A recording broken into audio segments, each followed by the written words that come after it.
it's Alicia and I'm here on our channel, We to Three. I'm here for my second Trying to Conceive update.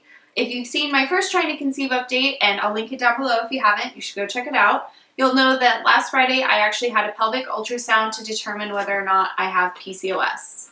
Now, I'm not sure if I mentioned it in my previous Trying to Conceive update, but I actually have had blood work done to also determine whether or not I have PCOS, and actually all of that came back totally normal, nothing wrong, just basically it was all clear. So even though all of that came back normal, I was still having some really strange cycles where I still needed Provera or progesterone to be actually having a cycle. So my doctor really just wanted to take a good look, fully rule it out. If I do have it, treat it, go from there, from that point in time. Just get all the information she could. So like I said, I had the procedure done on Friday, and it's just a usual ultrasound at first. They just do an external one, which if you haven't ever seen it before is just like in the movies where they have the wand outside of a woman's stomach. But the second part of it is actually a transvaginal ultrasound where they actually have a wand and they have to stick it somewhere. It's a whole deal. It's super uncomfortable, but it's totally necessary. It's the only way to get a really good look at your ovaries. So basically, I had that done on Friday. The interesting thing about ultrasounds is that the ultrasound tech is not allowed to tell you anything about your ultrasound while you're having it. So basically, you just get to sit there and watch and be like, I hope there's nothing wrong in there. Like, you have no way of knowing whether or not something's happening. So I called my doctor's office this morning. I left a message, and then I called again at lunchtime and left another message. Basically, I'd been waiting to film this update until I had the news from the doctor to tell you guys. So I waited all the way until, I think it was 3 o'clock when my doctor's office finally called back. And when I say my doctor's office called back, it's actually not my doctor who calls on the phone. It's one of their nurse practitioners who answers questions coming in from patients on a day-to-day basis. And she called and let me know that the doctor did get a chance to look at my ultrasound results, and unfortunately, they did come back positive for PCOS. So what that means is that my ovaries have a bunch of little cysts on them. Basically, the cysts are like follicles or eggs that have never fully developed or grown or dropped. So basically, they just sit on your ovaries and crush your dreams. So basically, yes, I do have PCOS. I'm not sure the extent of it right now because the nurse doesn't tell you that over the phone. She just basically called me to tell me, yes, you do have PCOS. The doctor does want to see you for a follow-up, and then helped me schedule a follow-up, which will actually be this coming Friday. At the follow-up, the doctor and I will probably go over my medication options to manage my PCOS in a way that I can actually get pregnant and regulate my cycles in a way that I will ovulate, which is really important, obviously, because if you don't ovulate, you can't have a baby. So I'm sure that there'll be a multitude of options available to me. One of the things that people recommend for PCOS management, like first thing, is to lose weight, which I'm already working on. I'd like to be a little bit further in my journey, but you know, you start where you start. It is what it is. At least I'm starting now. So that's one thing that we're doing to kind of help it. There are also a bunch of medications that you can take to help manage your PCOS, and when I say a bunch, I mean there's a couple, but there are multiple options. The first one is obviously to go back on birth control. Birth control actually helps regulate people with PCOS and how their cycles work, and the only thing that doesn't work for us specifically is that birth control makes you not ovulate on purpose, and we want the opposite to happen. We want to ovulate on purpose. So birth control is out as an option to manage it. The other option is to take a medication called metformin. Metformin is actually approved by the FDA for pre-diabetes use. It's to help insulin resistance. It's basically meant to help people who are at risk of developing type 2 diabetes and are in pre-diabetes to regulate their insulin levels and prevent them from having type 2 diabetes. However, its off-label use, which is not approved by the FDA, is to help people that have PCOS have regular cycles. In my mind, I think of it as birth control without stopping ovulation, in that it helps you ovulate, it helps you have regular cycles, but it doesn't necessarily like stimulate your ovaries into producing an egg or into releasing an egg like Clomid. The third option is an ovulation stimulation drug, like Femara or Clomid. I think they're different in a small way, but I am not a pharmacist. I cannot tell you how. And usually, or some people I've seen take metformin and Clomid at the same time.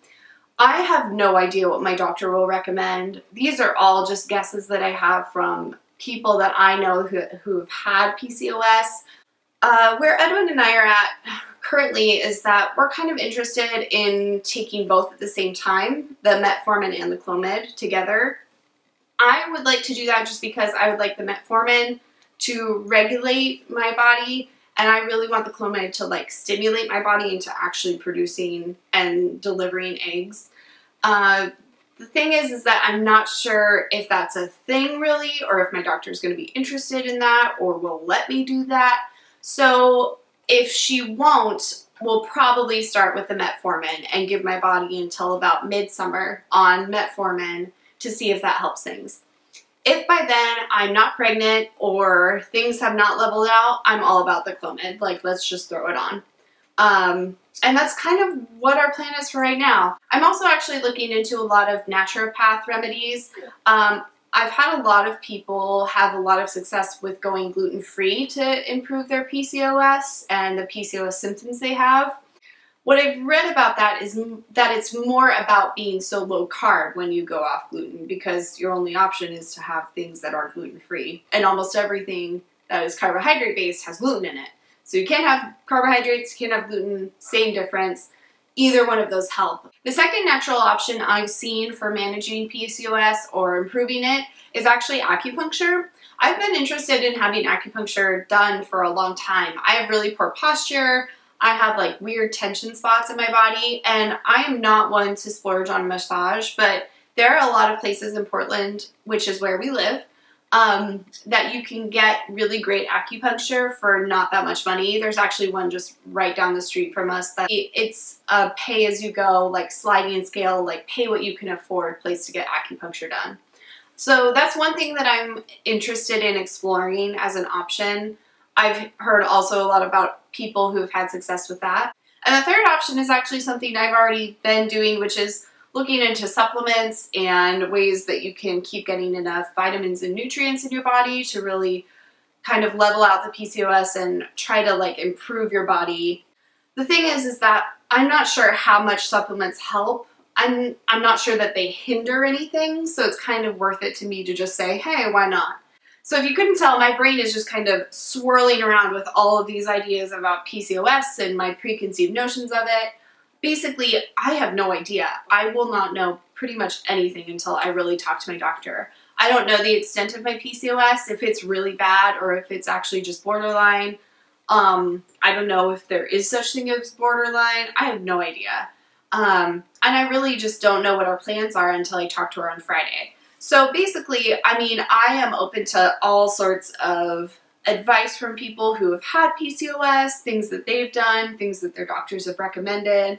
We're basically starting over. I mean, we were anyway, but this is like a real whole new uncharted territory when it comes to my fertility.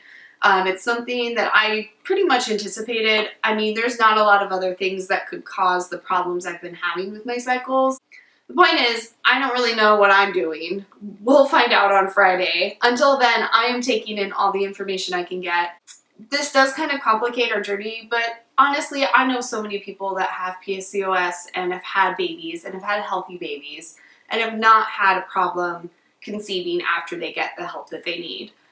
Basically, I'm just really happy to finally have a diagnosis, have someone say, no, you're not crazy, something is wrong, like your body is not supposed to be behaving like this, because this has been going on for 7 or 8 months, you know, and in my head, yes, I really wish I had had that ultrasound done a lot earlier, because it would be nice to have known this 7 or 8 months ago, but I also know that this is part of our journey, and everything that we've done up until this point leads us to where we are now and to the help we're going to get now.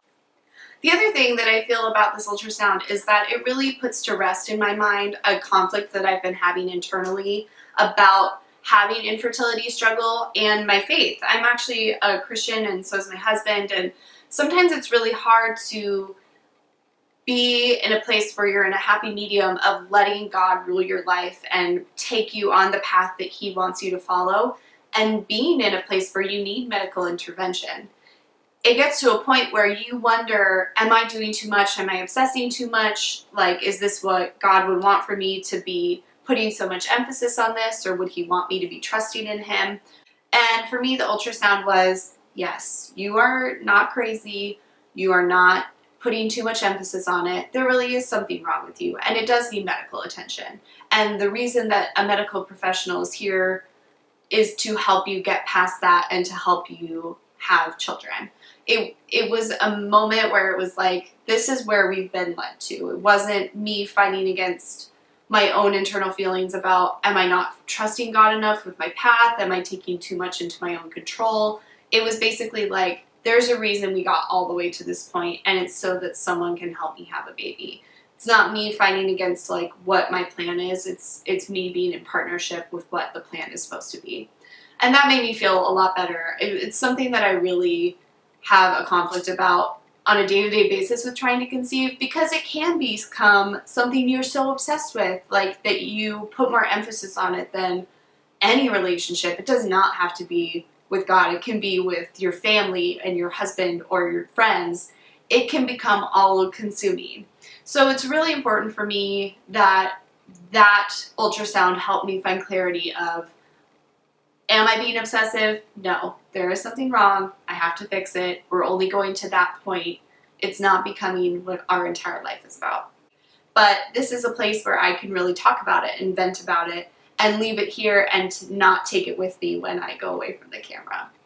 So I will probably be filming another Trying to Conceive update next Monday. However, I am considering putting up a special video on Friday after I've seen the doctor. I kind of want all that information to be fresh in my mind when I do film an update. I will mention that because I did get a confirmation that I do have polycystic ovarian syndrome, I am going to go on Provera starting tonight. Usually I would wait till day 35 to see if my cycle was going to start on its own, but I have not had any positive ovulation predictors this month. I haven't had any signs that ovulation is actually occurring. And therefore, I think it's probably better that I just start Provera at day 22, which is the day I'm on right now, instead of waiting till day 35. Provera usually takes 10 days for me. It's a 10-day cycle of medicine, and then it usually takes another 10 to kick in on my body.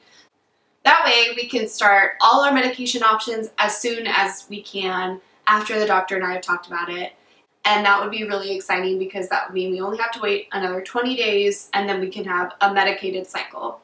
So thank you all so much for viewing this update and subscribing and liking it and commenting on it. From when we started our channel just a week or two ago, we've already had a bunch of new subscribers and people watching and interacting and giving me tips, and it's been so awesome. I really appreciate it. And again, I would love to hear your stories, your tips, your advice for someone that is newly diagnosed with PCOS, maybe things you wish you had known in the beginning when you got diagnosed. All of that is super helpful to me, and I super appreciate it more than you guys could ever imagine. Thanks again for watching, and I'll see you either on Friday or next Monday.